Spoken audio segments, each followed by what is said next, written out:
주신 말씀은 요엘서 2장 구약성경 1271쪽에 있습니다. 우리 함께 먼저 드라마 바이블로 요엘서 2장의 말씀을 읽고 그 뒤에 하나님의 은혜 함께 나누겠습니다. 제2장.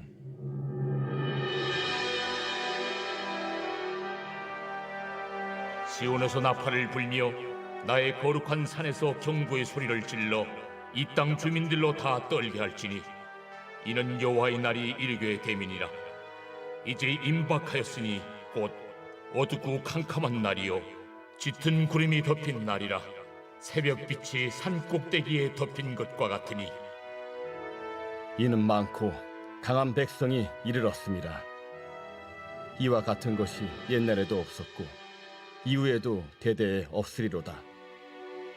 불이 그들의 앞을 사르며 불꽃이 그들의 뒤를 태우니 그들의 예전의 땅은 에덴 동산 같았으나 그들의 나중의 땅은 황폐한 들 같으니 그것을 피한 자가 없도다. 그의 모양은 말 같고 그 달리는 것은 기병 같으며 그들이 산꼭대기에서 뛰는 소리는 병거 소리와도 같고 불꽃이 건물을 사르는 소리와도 같으며 강한 군사가 줄을 버리고 싸우는 것 같으니 그 앞에서 백성들이 질리고 무리의 낯빛이 하얘졌도다. 그들이 용사같이 달리며 무사같이 성을 기어오르며 각기 자기의 길로 나아가되 그 줄을 이탈하지 아니하며 피차에 부딪히지 아니하고 각기 자기의 길로 나아가며 무기를 돌파하고 나아가나 상하지 아니하며 성중에 뛰어들어가며 성 위에 달리며 집에 기어오르며 도둑같이 창으로 들어가니 그 앞에서 땅이 진동하며 하늘이 떨며 해와 달이 캄캄하며 별들이 빛을 거두도다. 여호와께서 그의 군대 앞에서 소리를 지르시고 그의 진영은 심히 크고 그의 명령을 행하는 자는 강하니 여호와의 날이 크고 심히 두렵도다. 당할 자가 누구이랴? 너희는 이제라도 금식하고 울며 애통하고 마음을 다하여 내게로 돌아오라. 너희는 옷을 찢지 말고 마음을 찢고 너희 하나님 여호와께로 돌아올지어다.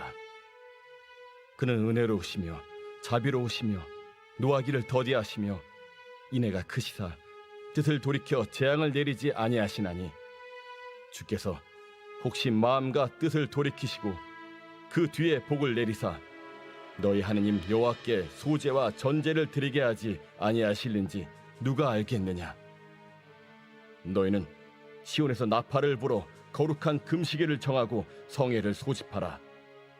백성을 모아 그 모임을 거룩하게 하고 장로들을 모으며 어린이와 젖먹는 자를 모으며 신랑을 그 방에서 나오게 하며 신부도 그 신방에서 나오게 하고 여호와를 섬기는 제사장들은 낭실과 제단 사이에서 울며 이르기를 여호와여 주의 백성을 불쌍히 여기소서.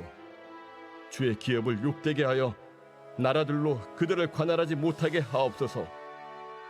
어찌하여 이방인으로 그들의 하나님이 어디 있느냐 말하게 하겠나이까 할지어다. 그때 여호와께서 자기의 땅을 극진히 사랑하시어 그의 백성을 불쌍히 여기실 것이라.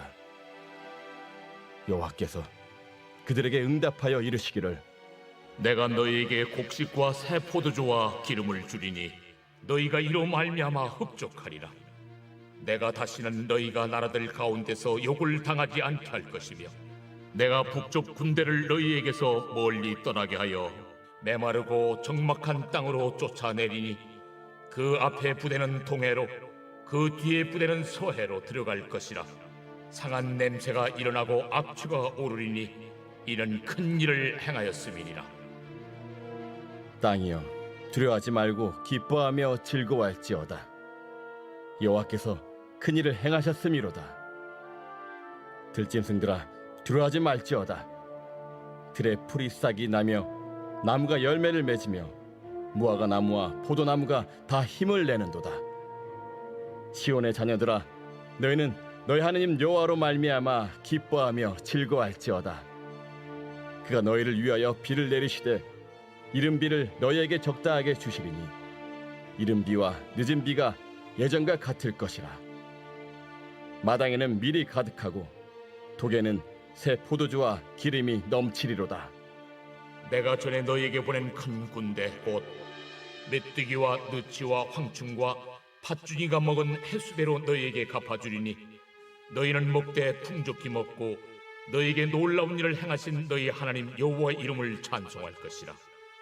내 백성이 영원히 수치를 당하지 아니하리로다. 그런즉 내가 이스라엘 가운데 있어 너희 하나님 여호와가 되고 다른 이가 없는 줄을 너희가 알 것이다. 내 백성이 영원히 수치를 당하지 아니하리로다. 그 후에 내가 내 영을 만민에게 부어주리니 너희 자녀들이 장래일을 말할 것이며 너희 늙은이는 꿈을 꾸며 너희 젊은이는 이상을 볼 것이며 그때 내가 또 내 영을 남종과 여종에게 부어줄 것이며 내가 이적을 하늘과 땅에 베풀리니 곧 피와 불과 연기 기둥이라. 여호와의 크고 두려운 날이 이르기 전에 해가 어두워지고 달이 핏빛같이 변하려니와 누구든지 여호와의 이름을 부르는 자는 구원을 얻으리니 이는 나 여호와의 말대로 시온 산과 예루살렘에서 피할 자가 있을 것이며 남은 자 중에 나 여호와의 부름을 받을 자가 있을 것임이니라. 아멘. 오늘 우리는 요엘서 2장의 말씀을 살펴보려고 하는데요. 어제도 보셨던 것처럼 오늘은 조금 어제보다 깁니다. 그래서 먼저 요엘서 2장의 말씀을 잠깐 몇 개로 나누어서 설명을 드리고 그 말씀을 함께 나누려고 합니다. 요엘서 2장의 말씀은 크게 말해서 4개 부분으로 나뉘어 있다고 볼 수 있습니다. 여호와의 날이라는 아주 중요한 주제를 하나를 가지고 1절부터 11절까지의 말씀은 여호와의 날이 임하게 되면 이스라엘 백성들의 삶의 처소에 심판이 임하게 될 것인데 그것은 지속된 메뚜기의 습격과 같이 이스라엘 백성을 괴롭게 할 것이다 라는 이야기를 하고 있죠. 그러나 12절부터 17절까지 말씀은 하나님께로 돌아오라고, 그런 상황이 된다 할지라도 하나님께 돌아오라는 겁니다. 우린 보통 문제가 생기면 이미 늦었는데 뭘 하고 포기하는 경우가 많은데 그렇지 않다는 거죠. 하나님께로 돌아오라는 겁니다. 그렇게 돌아오라고 하면, 그래서 이스라엘 백성이 돌아오면 어떤 일이 생기느냐, 그게 바로 18절부터 32절까지인데 거기도 보면 18절부터 27절까지 하나님께서 이스라엘 백성들을 회복시켜 주시겠다는 것을 말씀하죠. 예컨대 18절 말씀 보면 하나님께서 이스라엘 백성들을 일컬어 그의 백성이라고 하고 긍휼히 여기시겠다고 말합니다. 여기 그의 백성이라는 것은 무엇을 의미할까요? 그전에는 심판할 땐 하나님의 백성이 아닌 것처럼 하셨다면 하나님께서 그때는 다시 이스라엘 백성들을 나의 백성으로 여기시고 긍휼히 여겨주시겠다는 거죠. 그 19절을 보게 되면 다시는 이런 욕을 당하지 않도록, 이런 모욕스러운 상황을 당하지 않도록 해주겠다라고 말씀합니다. 그리고 나서는 21절부터 24절까지 말씀에서는 이른 비와 늦은 비를 통해 농사를 도와주고 그래서 소산이 풍성하게 해줄 것을 말씀하죠. 근데 그것이 끝이 아닙니다. 28절부터 32절까지는 더 중요하다고 할 수 있는데요. 어떤 내용입니까? 내 영을 만민에게 부어주리니, 즉 성령을 부어주시겠다는 겁니다. 그래서 여기 보시면 누구에게 성령을 부어주시냐? 만민이라고 되어 있는데 그 뒤에 보면 자녀들이 장래를 말할 것이고 늙은이가 꿈을 꾸고 젊은이가 이상을 볼 것이다 라고 말하고 29절은 그것이 남종과 여종에게까지 부어줄 것을 말씀합니다. 이것이 아주 획기적인 것은 여러분이 잘 아시는 것처럼 구약시대는 성령을 아무에게나 주어지지 않았습니다. 특별한 목적이 있을 때 한 사람, 한 시대 한 사람 혹은 두 사람에게만 하나님께서 부어주시고 모든 사람이 경험할 수 있는 것이 아니었죠. 그러나 이제는 이 하나님의 영인 성령을 모든 사람에게 부어주고 심지어 종에게까지 부어줄 것을 말씀하고 있는 겁니다. 이렇게 1절부터 11절까지 그 여호와의 날이 임할 심판과 이로 말미암아 이스라엘 백성들이 겪어야 할 아픔을 먼저 이야기했던 하나님께서는 회복시켜 주실 뿐만 아니라 성령까지 부어주실 것을 약속하고 있는 것, 그것이 바로 오늘 요엘서의 말씀이라는 것이죠. 여러분, 그렇다면 이스라엘 백성은 1절부터 11절까지 말씀을 통해서 여호와의 날이 임하게 되어서 반드시 심판과 고통을 당하는 것이 운명과도 같은데 도대체 어떻게 하면 그들은 이 회복시키신 하나님 그리고 성령을 부어주셔서 하나님이 동행하시고 하나님께서 때를 따라 돕는 은혜를 베풀어 주시는 걸까요? 이 여호와의 날에서 회복시킨 하나님을 만나고 성령님과 동행하는 삶을 살아가는데 한 가지 중간에 전기가 있음을 보게 됩니다. 오늘 본문 12절과 13절 말씀인데요. 같이 한번 읽겠습니다. 시작. 여호와의 말씀에 너희는 이제라도 금식하고 울며 애통하고 마음을 다하여 내게로 돌아오라 하셨나니 너희는 옷을 찢지 말고 마음을 찢고 너희 하나님 여호와께로 돌아올지어다. 그는 은혜로우시며 자비로우시며 노하기를 더디하시며 이내가 크시사 뜻을 돌이켜 재앙을 내리지 아니하시나니. 여기 12절과 13절 말씀이 너무너무 중요하죠. 심판할 수밖에 없고 고통당할 수밖에 없었던 이스라엘 백성들의 운명을 바꾸는 것은 다른 데 있지 않았습니다. 바로 울며 하나님 앞에 회개하는 것이었죠. 그런데 이스라엘 백성들이 그러면 과거에 회개를 안 했습니까? 아니죠. 늘 잘못할 때마다 회개하라. 그러면 하나님이 고쳐주시겠다고 하셨는데 이스라엘 백성이 그래서 회개를 했죠. 그럼 도대체 무엇이 문제였느냐? 오늘 바로 13절입니다. 너희는 옷을 찢지 말고 마음을 찢어야 한다 라고 말씀하는 거죠. 여기 옷을 찢는다는 것은 회개 행동입니다. 나 지금 내 죄를 용서받기를 원하고 내 잘못을 하나님 앞에 인정하기를 원하고 새로운 사람 되기를 원합니다라는 것을 그 당시에는 옷을 찢는 행위, 이 구체적인 행위를 통해서 회개한다는 것을 보여주었던 겁니다. 그런데 문제는 무엇이냐면 그들은 옷만 찢었다는 거죠. 여러분, 옷을 찢는 게 중요합니까? 마음으로 결단하고 돌이키는 게 중요합니까? 마음으로 돌이키고 결단하는 것이죠. 근데 이스라엘 백성들은 그래 회개하라고? 그럼 빨리 우리 가서 옷 찢고 죄를 뒤집어 쓰고 울고 하나님께 용서해달라고 하자. 어느 순간 이 회개라는 것이 형식적인 회개, 어려운 일을 겪지 않기 위해서 어쩔 수 없이 해야만 되는 회개로 전락해 버렸던 것이죠. 하나님께서 다시 말씀하는 겁니다. 진짜 회개는 옷을 찢는 이런 겉으로 보이는 형식적인 것을 넘어서는 이 마음을 찢는 구체적인 이 결단이 있어야 되는 것이다 라는 것을 말씀하고 있는 것이죠. 이스라엘 백성들 지금 늘 옷만 찢었던 그 형식적인 행동을 넘어서서 진짜 회개로 돌이킬 것을 하나님이 이야기하고 있는 겁니다. 회개하는 형식의 모습보다 마음의 자세와 행동과 방향을 바꾸는 구체적인 결단, 진정한 회개가 필요하다는 거죠. 그렇다면 여러분, 마음을 찢는다는 것, 그래서 구체적으로 회개한다는 것은 도대체 무엇을 의미할까요? 이 부분 관련해서 존 스토트라는 학자가 아주 의미심장한 말을 남겼는데요. 이런 이야기를 했습니다.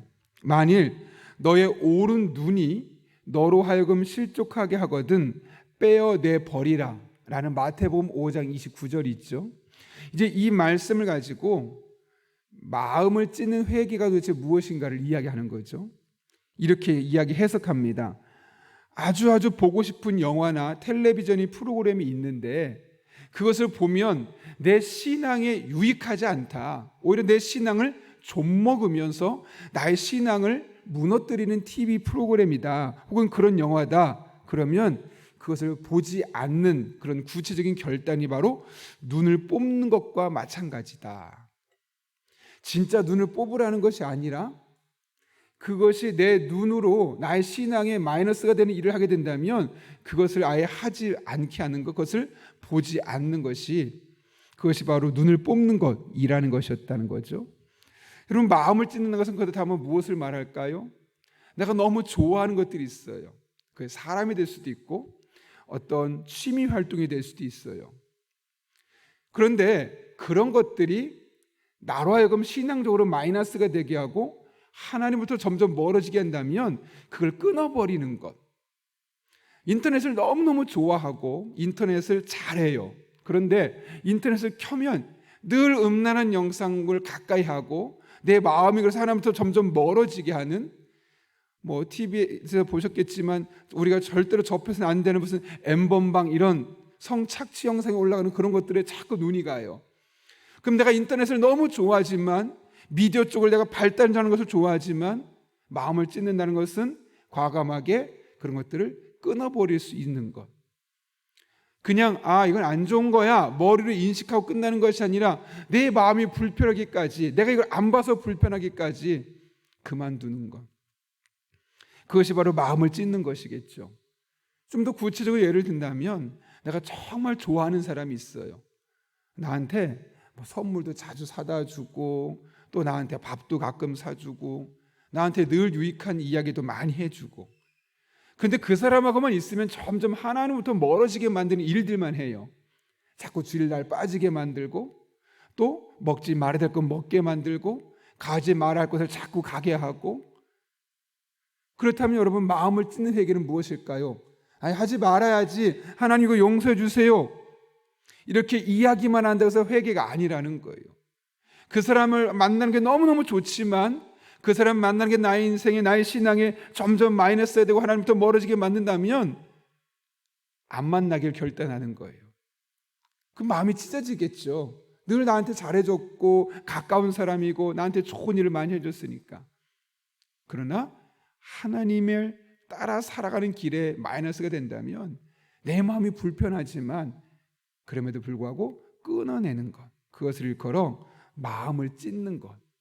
그게 아니고 하나님 저 이거 잘못했어요, 용서해 주세요라고 말하는 회개는 이스라엘 백성이 그냥 옷을 찢어버리는 행위가 별로 다르지 않다는 거예요. 하나님 원하시는 회개는 무엇입니까?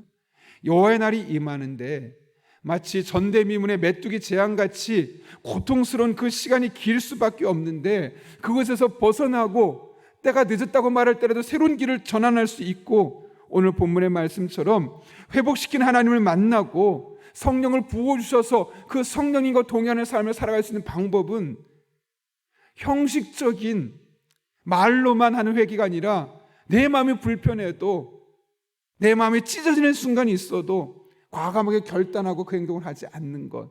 그럴 때 그런 행동이야말로 마음을 찢는 회개라고 할 수 있고, 그럴 때 하나님은 아무리 우리에게 여호와의 날, 심판의 날이 있다 할지라도 18절 그때 회개하는 그 순간 우리를 극진히 사랑하시고 불쌍히 여기시고 다시는 욕을 당하지 않게 하시고, 그동안 무너졌던 것들, 그동안 잃었던 것들을 회복시켜 주신 하나님의 은혜로 함께할 것을 말씀하고 있는 것이죠. 여러분, 우리 몸에 암이 생겼습니다. 어떻게 하는 게 좋을까요? 암이 있네, 암에서 낫게 해야지 하고 이렇게 마음만 먹는다고 되는 것이 아니잖아요. 암의 나쁜 음식들을 먹지 않고 암을 고치는 데 좋은 행동들을 하게 되고, 조금 마음이 아플 것 같아도, 몸이 아플 것 같아도 조금 암의 상황이 심하면 병원에 가서 수술을 받는 게 정상이죠. 그냥 내버려 두면 큰일 나는 겁니다. 마음을 찢는다는 것도 마찬가지입니다. 수술을 해야 되면 수술해야 됩니다. 나아지겠지, 괜찮아지겠지, 좋아질 수도 있어 방치하는 것이 아니라 내 마음속에 하나님부터 회개가 필요한 것을 직접 수술하는 겁니다. 물론 그런 과정, 수술하게 되면 몸이 아플 수밖에 없죠. 그럴 때 마음을 찢는 회개가 있을 때 우리가 마음이 아픈 순간도 찾아올 수 있습니다. 그러나 그래야지만 우리의 신앙이 건강해질 수 있고, 그래야지만 하나님의 은혜를 경험할 수 있고, 그래야지만 하나님께서 부어주시는 이 성령의 능력을 경험할 수 있는 것이죠. 여러분, 신앙에 있어서 회개는 수술과도 마찬가지입니다. 아픈 것을 각오하고 과감하게 끊어내기를 결단하고 잘라내야 합니다. 그럴 때 하나님의 풍성한 은혜가 우리 가운데 경험될 수 있는 겁니다. 바라기는 여러분 한 분 한 분의 삶 가운데 옷을 찢는 형식적인 회개가 아니라 마음을 찢는 매우 구체적인 그런 회개를 통해서 우리 한 사람 한 사람을 향한 심판이 다시 회복으로, 은혜로, 축복으로, 성령의 인도하심으로 바뀌어지는 그런 복된 성도님들의 삶이 될 수 있기를 예수님의 이름으로 축원합니다. 우리 함께 기도하겠습니다. 거룩하신 아버지 하나님, 오늘도 귀한 말씀을 통하여 옷만 찢는, 말로만 하는 형식적인 회개가 아니라 구체적인 삶으로 나타나는 영혼의 수술을 하는 이런 마음을 찢는 회개하는 것이 얼마나 중요한지를 깨닫게 하시는 은혜 진심으로 감사를 드립니다. 우리 용인영락교회 성도들은 하나님의 은혜를 위해서라면 마음을 찢는 고통이 있다 할지라도 과감하게 결단할 수 있게 도와주시고, 그 안에서만 경험할 수 있는, 그 과감한 마음을 찢는 결단을 하는 사람만 경험할 수 있는 하나님의 회복의 은혜, 성령으로 함께 하시는 이 은혜를 날마다 순간마다 경험하게 하여 주옵소서. 예수님의 이름으로 기도하옵나이다. 아멘. 주님께서 가르쳐준 기도 함께 하겠습니다. 하늘에 계신 우리 아버지의 이름을 거룩하게 하시며 아버지의 나라가 오게 하시며 아버지의 뜻이 하늘에서와 같이 땅에서도 이루어지게 하소서. 오늘 우리에게 일용할 양식을 주시고 우리가 우리에게 잘못한 사람을 용서해 준 것 같이 우리 죄를 용서하여 주시고 우리를 시험에 빠지지 않게 하시고 악에서 구하소서. 나라와 권능과 영광이 영원히 아버지의 것입니다. 아멘.